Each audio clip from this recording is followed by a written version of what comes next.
Agradecemos la presencia aquí con nosotros de un alto dirigente de la Fuerza del Pueblo. Él es diputado, así es que con él podemos tratar muchos temas. Tobías Crespo, buenos días. Buenos días, Germán. Buenos días, Indira. Saludando también los televidentes que siguen este espacio hace mucho tiempo, el día. Y agradecido de la invitación, afortunado de compartir con ustedes los grandes temas de la agenda. Gracias a ti. Tobías, hoy comienza la discusión con el tema de la propuesta de reforma constitucional. Ya ustedes han adelantado algunos criterios sobre este asunto. Me gustaría que recalcara o que repitiera aquí con nosotros la posición que va a llevar en ese debate. Pero antes vamos a hacerlo para que sea más suave con un cafecito. ¿Qué te parece? Bueno. Esperamos que te caiga. Gracias. Gracias, Kenia. Salud. Gracias a Kenia. Bueno, la posición nuestra de la Fuerza del Pueblo con respecto a la modificación de la Constitución, porque en definitiva no es una reforma, es modificar alrededor de 10 artículos, hay una disposición general y otras 7 disposiciones transitorias, y en ese sentido nuestra posición es de que la República Dominicana actualmente no hay necesidad de reformar la Constitución de la República, y las explicaciones que ha dado el Poder Ejecutivo y el partido de gobierno con respecto a, sobre todo a la parte del candado y lo relativo al Ministerio Público, no han convencido al país, no han convencido a la población, y los otros 2 temas incluso han dividido al propio partido de gobierno, que es lo relativo a la unificación de las elecciones y a la reducción de la cantidad de diputados. Entonces, en ese aspecto, nosotros como partido lo hemos estado planteando desde hace mucho tiempo, de que el país lo que requiere es que nosotros nos aboquemos a completar alrededor de más de una decenas de leyes que todavía no se han modificado y que son parte de la Constitución que fue proclamada en el año 2010. Estamos hablando del Código Penal, el Código Civil, el Código de Procedimiento Civil, la Ley de Fiscalización y Control Político, la Gestión Gubernamental, la Ley de Participación Ciudadana, es decir, lo relativo al referendo, al plebiscito. Incluso hay discusiones que versan sobre esta Constitución, de que cuando se afectan derechos fundamentales, para modificar la Constitución, previo debe hacerse una convocatoria de un plebiscito consultivo y otro aprobatorio, aunque el Poder Ejecutivo entiende que no, hay una disparidad entre juristas con respecto a esto. Entonces, nuestra posición como partido es la de no votar por esa reforma constitucional, porque el país tiene otras necesidades. El país requiere que el presidente Luis Abinader y el gobierno trabaje en la reforma a la canasta básica, reformar el precio del pan, el precio del pollo, el precio de los 44 artículos que componen la canasta básica, que está inalcanzable para el bolsillo de los dominicanos, y que esa reforma va a ir directamente, no solamente al bolsillo de la gente, sino el estómago. Esa es una necesidad importante, pero también el país requiere que aquí haya una reforma verdadera a la seguridad ciudadana. No estamos hablando únicamente de la Policía Nacional, de que se vaya al Palacio de la Policía Nacional todos los lunes, a veces va el presidente, otras veces va la vice, otras veces mandan al ministro de la Presidencia, ahora a la actual ministra y ex colega nuestra, diputada y ex senadora también, Farideh Raful, sino que haya una verdadera seguridad ciudadana y que se aboque también el gobierno a generar empleos. Esas son, Germán, Indira, las 3 preocupaciones más importantes que tiene ahora mismo el pueblo dominicano: el alto costo de la vida, la generación, la falta de empleo y de oportunidades, la inseguridad ciudadana cuando se encuesta en todos los aspectos. Y al final y en definitiva el país no come con reforma constitucional, es decir, desde el punto de vista de lo que es la necesidad, nosotros tenemos otros problemas. Aquí no se ha resuelto el problema del transporte, las escuelas ahora mismo hay miles de niños que van a quedar fuera de las aulas, y no se lo podemos achacar a los gobiernos anteriores, porque ya este gobierno cruzó la barrera de los 4 años y va hacia un segundo mandato, es decir, casi 300 mil millones de pesos maneja el Ministerio de Educación, y aún convocando aulas móviles, aún contratando aulas del sector privado, aún dándole $500, como ha dicho el ministro de Educación. Eso no justifica la incapacidad y la falta de planificación que tiene este ministerio con respecto al sistema educativo. Pero si te vas también a los hospitales, aquí en los hospitales no hay camas, no hay insumos, no hay medicamentos de alto costo. Entonces la pregunta es, ¿vamos a convocar una necesidad de reforma constitucional donde la gente no está pidiendo eso? Entonces yo creo que, y espero que esto no sea como nos pusieron hace 2 o 3 semanas nosotros, a discutir el Código Penal, se hizo un escarceo, se crearon tendencias sobre ese tema y al final por debajo de la mesa nos pasaron $1.000 millones en préstamos en 3 días. Entonces nosotros lo que quisiéramos es que esperar que esta reforma constitucional, en caso de que se dé, porque al final ellos tienen la mayoría, es decir, el gobierno tiene 146 diputados, dentro de la Cámara de Diputados 29 senadores, es decir, tiene una mayoría más que calificada para pasar la reforma, pero no hay necesidad actualmente de una reforma constitucional. Entonces, Tobías, si nos ponemos a pensar en todos esos aspectos y retos que usted mencionó que tiene la sociedad en general, ¿cuál sería por qué el presidente Luis Abinader entonces, viendo todos los problemas que tenemos, insiste en una reforma constitucional? Eso de acuerdo a ustedes. Bueno, ¿por qué insistir y por qué poner? No sabemos si es un capricho, si es algo que él quiere dejar como presidente que modificó la Constitución, pero en definitiva yo creo que la Constitución lo que requiere es que nosotros nos aboquemos a que, vuelvo y repito, más de 40 y pico de leyes importantes todavía el Congreso no las ha aprobado. Yo creo que son prioridades. Le dejé de hablar de la ley de agua. Sí, hay muchas iniciativas que esperan porque nosotros aprobemos. Cuando se convoquen, en esta semana estamos convocados en el día de hoy, por ejemplo, a las 2 de la tarde, mañana estamos convocados a las 10 de la mañana. Y una vez aprobada la ley que declara la necesidad de la reforma de la Constitución, nosotros nos convertimos en asambleístas y todas las demás iniciativas pues quedan en espera, ¿verdad? Para que nosotros entonces nos aboquemos porque el Ejecutivo y el Congreso, que es el primer del Estado, declaró la necesidad de que nosotros nos aboquemos a esas modificaciones. Hoy se compondría, disculpa Germán, hoy se compondría el grupo de parte de los diputados que formaría parte de esa comisión de evaluación de la reforma. No tengo la agenda, pero entiendo que en el día de hoy sí puede estar. Eso es solamente que cada bloque vocero de los partidos presente a los colegas que representarían al partido en esa comisión bicameral y que ya una vez conformada esa comisión bicameral, tal como lo solicitó el presidente de la República, pues en 15 días pues ya el Congreso pues se establezca como asamblea nacional revisora a modificar la Constitución.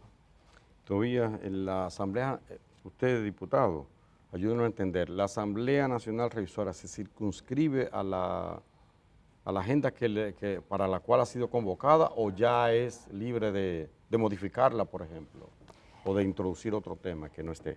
Mira, hay diferentes juristas que dicen que no, que nosotros nos debemos limitar única y exclusivamente al tema que nos convocó como ley que declara la necesidad de reforma, pero desde el punto de vista de lo que establece la Constitución, la Asamblea Nacional Revisora es soberana.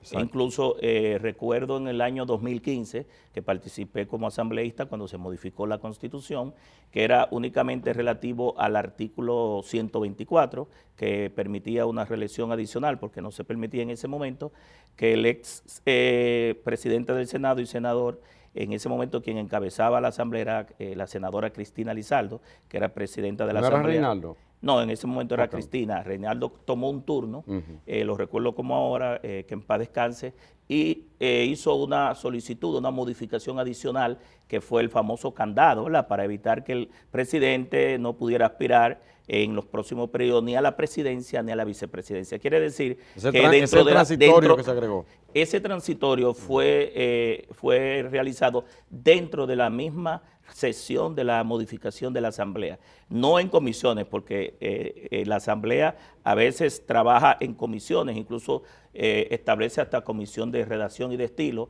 para los cambios y las modificaciones pues estén adecuados a lo que llaman el Manual de Técnica Legislativa y para que la Constitución ya proclamada, ¿verdad?, no tenga la menor cantidad de interpretación posible y que sea de manera taxativa lo que está aprobado como Asamblea Nacional Revisora. Pero sí recuerdo que en ese momento se hizo una modificación y se votó y eso era diferente a lo que se aprobó. Eso fue diferente a lo que se aprobó en la ley que convocaba a la necesidad de la reforma. Visto ese precedente, ¿temen ustedes, la Fuerza del Pueblo, que una vez convocada, una vez iniciados los trabajos de la Asamblea Revisora, podrían introducirse artículos que, por ejemplo, habiliten a Abinader nuevamente?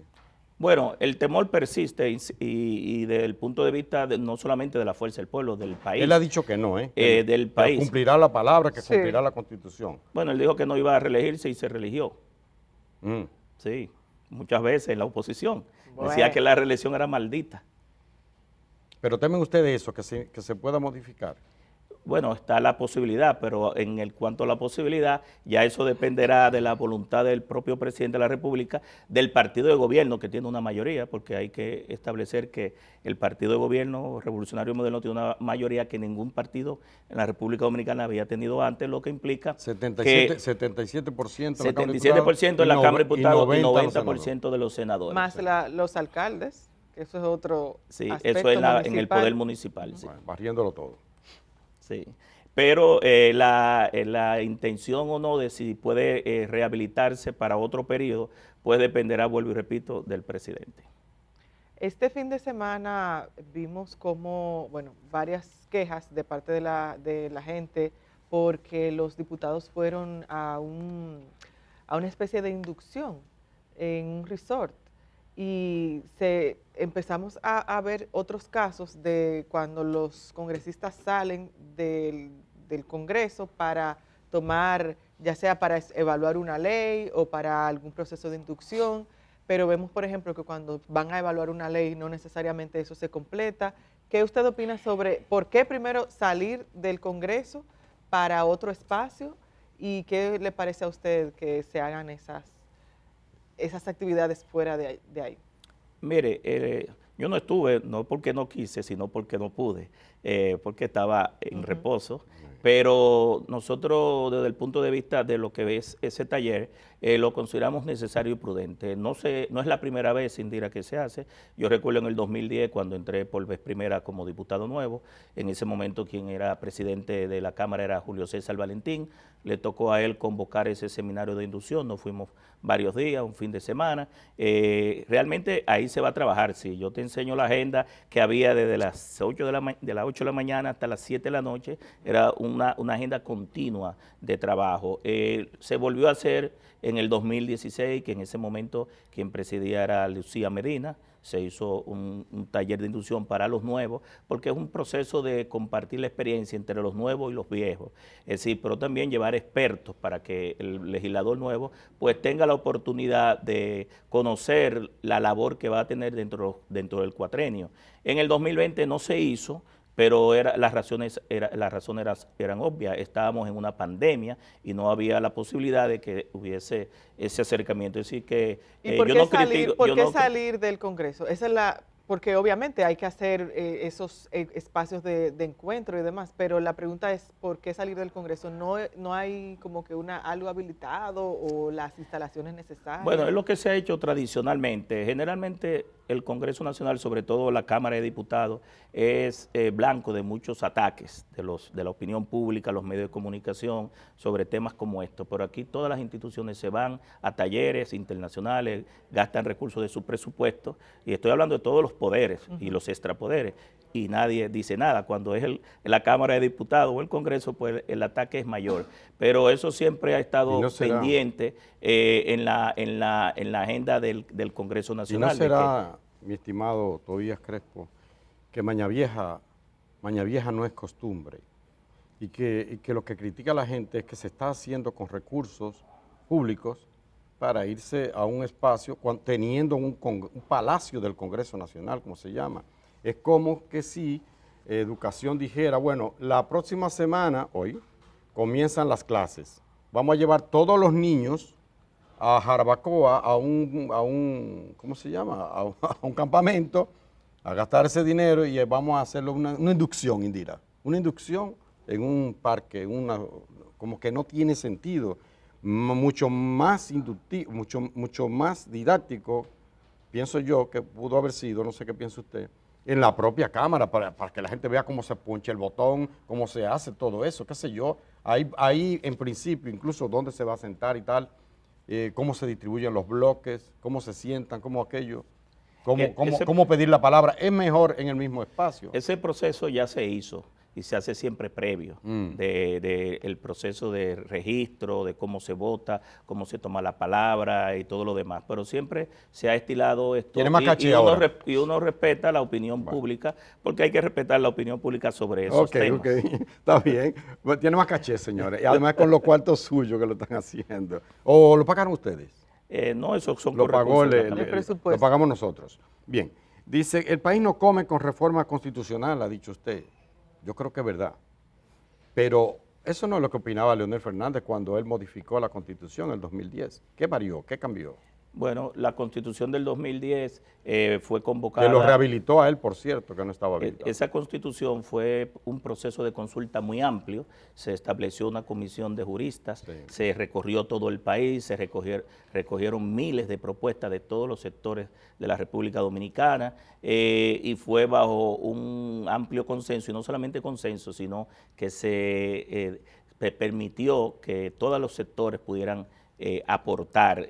Yo recuerdo que incluso se retrasó un poco más su promulgación y su proclamación porque se aperturó a todos los sectores. A diferencia de esta, que el presidente en su carta que envía al presidente del Senado indica de que tras más de 3 años de consulta al país, muchos fueron sorprendidos porque los propios diputados del PRM, cuando le dijeron a ellos que le iban a reducir la matrícula en 53 diputados, no lo sabían, es decir, que a ellos no lo consultaron, pero la gente tampoco lo sabía. Nosotros no sabíamos que dentro del proceso de la reforma había esa reducción. Y te digo porque si el Poder Ejecutivo dura tres años consultando al país, la gente no tuvo la oportunidad de entrar a esos espacios de discusión. Sí, todavía incluso hasta el final, nosotros como partido estuvimos esperando el texto de la reforma constitucional, no porque aunque el presidente, el texto llegó cuando el presidente lo envió al Senado, pero en la semanal él opinó de 2 temas específicos, pero ya después cuando se entrega el texto definitivo, pues se amplía a 4 los temas sobre la reforma constitucional, pero eso no es consulta, porque una gran parte de la población no sabía los contenidos de esa reforma. Pero nosotros como Asamblea Nacional Revisora estaríamos ya en la posibilidad de discutir todos esos temas, porque alrededor de 10 artículos van a ser modificados y vamos a ver qué sale de esa reforma constitucional. ¿Y qué pasará con el Código Penal?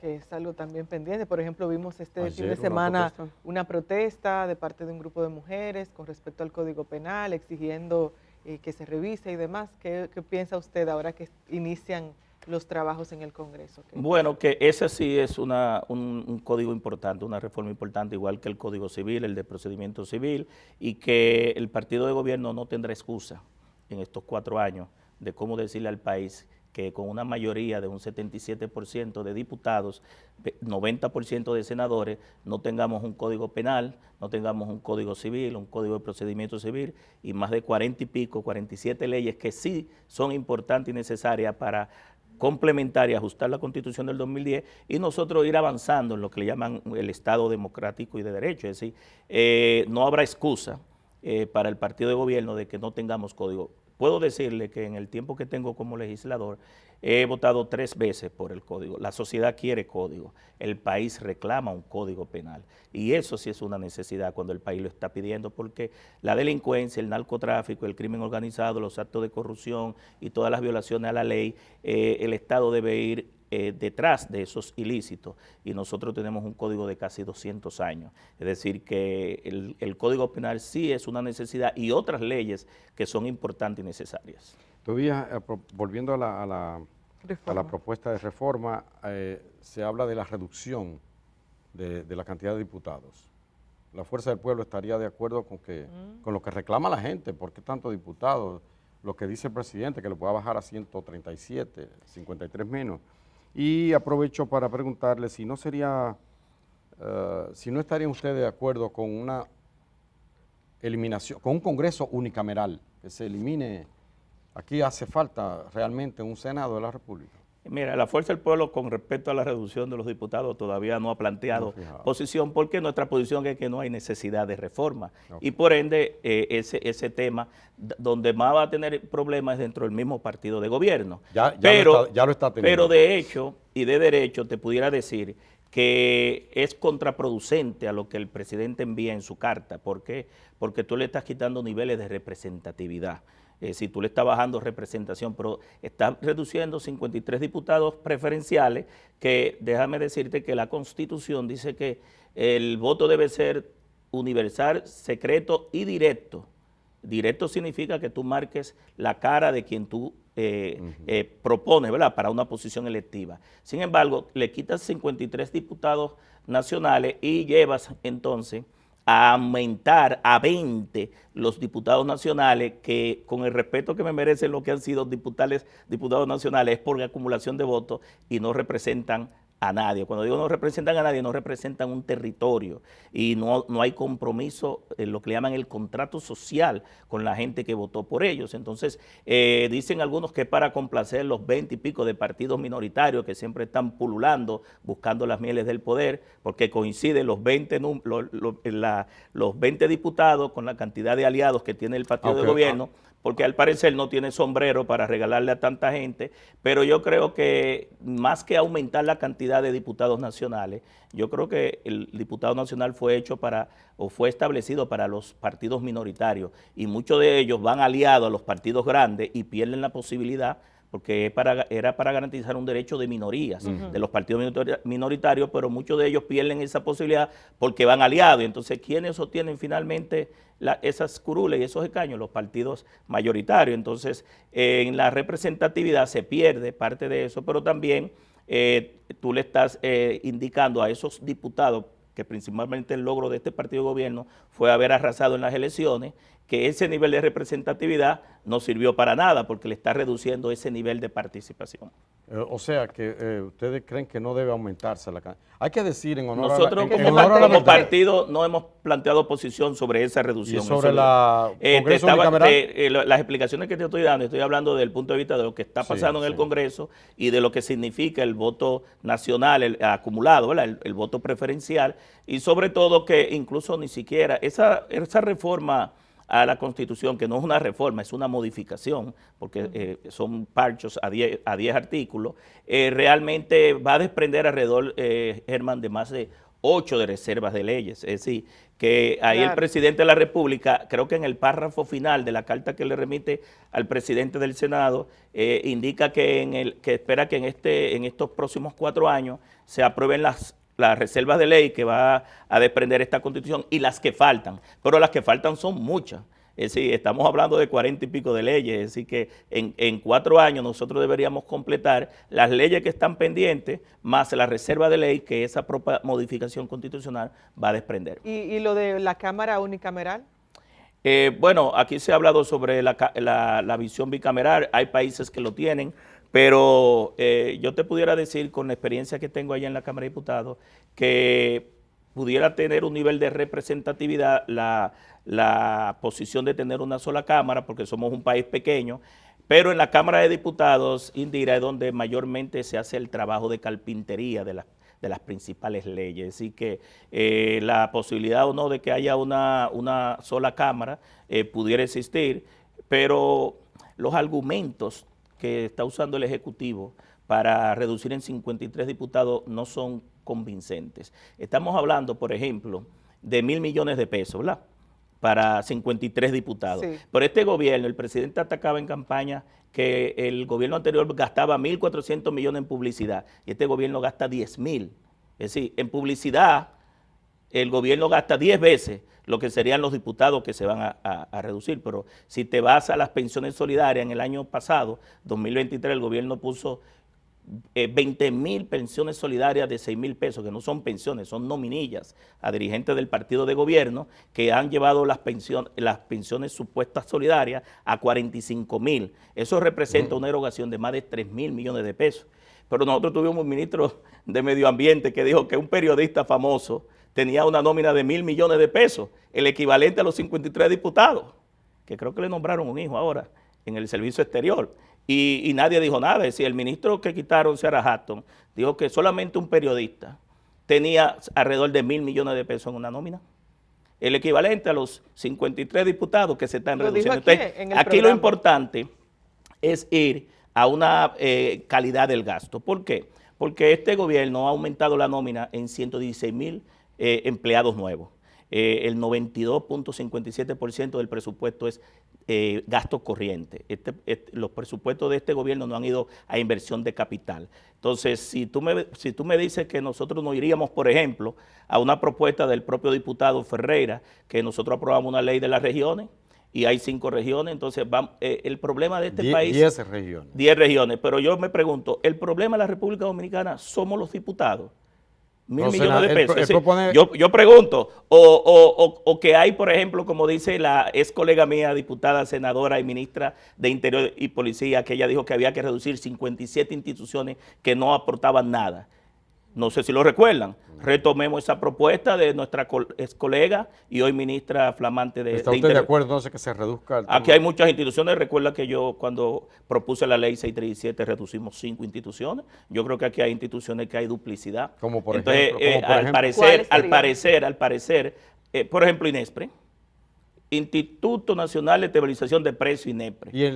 INESPRE es para estabilizar el precio, pero nosotros estamos en una economía de mercado. Aquí los precios están yo creo que se pueden unificar ministerios y reducir, tenemos demasiados ministerios. Entonces, si en realidad el problema de la República Dominicana somos nosotros, los diputados, 53 diputados que representan territorios y que resuelven problemas de la gente, entonces vámonos a sincerizarnos. Porque también este gobierno gasta, por ejemplo, este gobierno gastó en 90 fiestas para fin de año. Ahora, para la toma de posesión, 90 fiestas en 90 territorios antes de la toma de posesión, que fue en el Teatro Nacional, y ahí se gastaron, según dicen, más de 200 millones de pesos. Es decir, es la Cámara de Diputados y son los diputados 1.000 millones de pesos el problema del país. Entonces yo creo que la excusa no convence, pero no a nosotros, sino a los propios diputados del gobierno, que son los que están en rebeldía. Todavía se dio cintura, 90 fiestas. 90 fiestas. Se guayó, se gastaron zapatos. Pero por aquí un ministro dio 100 millones, un director de una institución de las políticas sociales dio 100 millones a los músicos y no pasó nada, las orquídeas y una cantidad de dinero que se ha tirado y nadie ha dicho nada. Esta es la República de la Vagabundería. Pero todavía, a propósito de vagabundería, un diputado... ¿Por qué tiene que recibir dinero para resolver? Usted lo ha dicho 2 veces, para resolver cosas de la gente. Ajá. El diputado está para representar, para legislar y para fiscalizar. 3 son los mandatos que tiene un diputado, ¿verdad que sí? Sobre todo la representación. ¿Por qué tiene un diputado que está regalando una canastilla? ¿Por qué tiene un diputado que tener una ambulancia? Una ambulancia. ¿Por qué tiene un diputado que tener, qué sé yo, dando dádivas? Eso no es un atraso de la política, siendo la fuerza del pueblo. Leonel Fernández, usted, gente que se supone con una visión moderna, ¿no deberían ir rompiendo con eso? Eso deberíamos irlo acabando, mi amigo Germán. Usted nos conoce a nosotros, pero entre el que te enseño a pescar y te doy el pescado y llega a que aprendas a pescar, la gente tiene necesidades. Es decir, el diputado no está para eso, pero aquí todas las instituciones tienen programas sociales. Lo único que no debemos tener aquí hay instituciones que tú te sorprendes, que en diciembre colocan millones y millones de pesos en bonos y programas que no son su tarea, incluso rompen en contra de... Y nosotros, desde el punto de vista de la política, también hay un tema de solidaridad. El político tiene que ser solidario. Pero en definitiva, nosotros debemos ir abordando un estadio de que esas cosas se vayan reduciendo. Y de hecho, te puedo decir que muchas de las cosas que allá se daban, cuando yo llegué al 2010, la mayoría se han reducido, no totalmente, pero se han reducido. Esperamos que tengamos pronto un congreso de más calidad. ¿Cómo no? La calidad va a depender de los filtros que determine el partido en la escogencia en las primarias y de la labor de fiscalización que debe hacer la Junta Central Electoral y la Procuraduría General de la República, porque también se cuelan muchos diputados o senadores con problemas en la justicia. Entonces, yo creo lo que al presidente, lo que decía Juan Bosch, que ellos tienen una cantidad muy grande, pero lo importante no es la cantidad, es la calidad. Yo creo que si usted va a la Cámara de Diputados a trabajar, a representar y a hacer su trabajo, no importa la cantidad que sea, lo importante es la producción de leyes y lo que se obtenga de ese número. Ahora, el partido de gobierno tuvo una gran mayoría y parece que esa mayoría no es necesaria. Declaran que usted dijo 1.000 millones de pesos en relación a la de la nómina. Y lo que dijo Seara Hatton, fue aquí que lo dijo en este programa. Ah, fue en este programa. Habló ¿Cuánto sí, era? de 1 Sí, fue millón aquí. mensual, algo así. Era como la nómina, ¿no? Sí, fue aquí, por eso yo lo mencioné Sí, ahorita, que fue sí. aquí que él lo comentó. Muchas gracias a nuestra televidente que está muy atenta al dato. Nosotros agradecemos infinitamente a Tobías Crespo por esta entrevista. Pero Gracias, un Tobías. millón mensual, pero nadie dijo nada. Cuando los diputados, el Demasiado, ataque es viene. verdad, yo estoy de acuerdo que es Bueno, una... el gasto, el gasto, el gasto. Gracias, Tobías, se defiende bien Tobías. Nosotros estamos obligados a hacer una breve pausa y retornamos después de ella. Chao.